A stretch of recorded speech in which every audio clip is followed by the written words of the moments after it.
परी का सच अब नीति के सामने आ चुका है और यह सच सुनकर नीति की हालत काफी खराब हो गई है।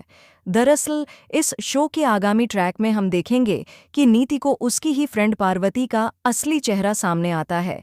नीति को यह पता चल जाता है कि पार्वती कोई और नहीं बल्कि परी है, जो अब तक उसके सामने एक अलग रूप में पेश हो रही थी। यह एक बड़ा शॉकिंग ट्विस्ट होगा जिसे देख दर्शक बिल्कुल हैरान हो जाएंगे। नीति ने कभी नहीं सोचा था कि उसकी इतनी करीबी दोस्त का चेहरा इतना अलग हो सकता है। जब नीति को यह सच्चाई पता चलती है तो वो बिना देर किए सीधे परी के पास जाती है और उससे सवाल करती है, तुमने मुझे इतना बड़ा धोखा क्यों दिया? इस पर परी का भी गुस्सा फूट पड़ता है और वो बिना किसी हिचकिचाहट के अपनी गलती स्वीकार कर लेती है। अब यह देखना काफी दिलचस्प होगा कि नीति इस पूरी सिचुएशन से कैसे निपटेगी और क्या वो परी के खिलाफ कुछ कदम उठाएगी या फिर खुद को सही साबित करने के लिए कोई नया प्लान बनाएगी।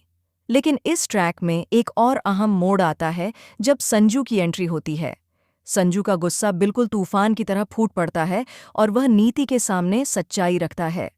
संजू नीति को याद दिलाता है कि कैसे उसने उनकी जिंदगी को बर्बाद किया था, कैसे वो परी को लेकर उसे भड़काया था और सबसे बड़ा कांड, कैसे उसने परी को खाई में धक्का देकर उसकी जान ली थी।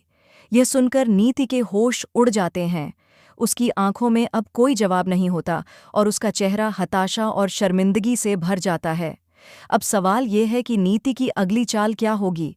क्या वो इस घड़ी में संजू से बदला लेने की कोशिश करेगी या फिर वो अपनी पिछली गलतियों को सुधारने की कोशिश करेगी? क्या वो अब भी संजू को पाने की चाह रखती है या फिर अब उसका ध्यान पूरी तरह से इस नई सच्चाई और अपने कृत्य के परिणामों पर होगा? यह पूरा ट्रैक दर्शकों के लिए बेहद दिलचस्प और रोमांचक होने वाला है। अब देखने वाली बात यह होगी कि शो के अगले एपिसोड्स में नीति किस तरह से इन हालात से उभरने की कोशिश करेगी और क्या वो अपने पुराने दुश्मनों से जंग जीत पाएगी या नहीं। आप लोगों का इस पूरे ट्रैक के बारे में क्या कहना है? क्या आपको लगता है कि नीति अब भी संजू से प्यार करती है या उसकी भावनाओं में अब कुछ बदल चुका है? क्या परी का सच सामने आने के बाद नीति का मन भी बदल जाएगा? हमें कमेंट के जरिए अपनी राय जरूर बताएं। साथ ही अगर आप टेलीविज़न की दुनिया में हो रहे हर नए बदलाव और अपडेट से जुड़े रहना चाहते हैं तो हमारे चैनल को सब्सक्राइब करना न भूलें।